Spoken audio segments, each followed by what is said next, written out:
Gabriel, Joachim Latzko, a beaucoup menti à son mari, lui cachant par exemple qu'il avait accumulé de grosses dettes de jeu.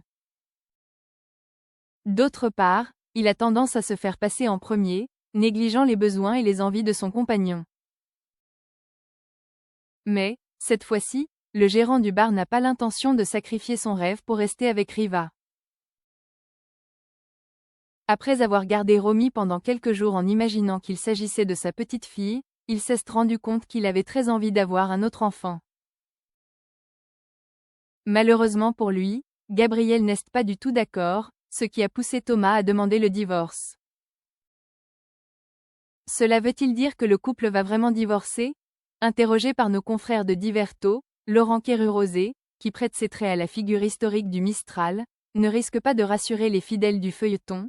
Thomas ne change pas Davis au sujet du divorce, pour une fois, il ne se laisse pas faire par son mari, qui est très directif et qui décide de tout dans leur vie. Il poursuit en confiant, Thomas n'en peut plus, car il a besoin d'exister. Il a un truc très ancré en lui, il a besoin de sa famille autour de lui, de ses enfants. Il se rend compte que, peut-être, ça serait bien d'agrandir cette famille, mais Riva les trouve trop vieux et c'est la cause de sa demande de séparation.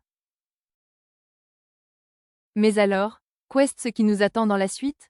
Le comédien tease. Il va y avoir des scènes très réalistes d'engueulade et des scènes très comiques, avec la mauvaise foi de Riva et la naïveté de Thomas.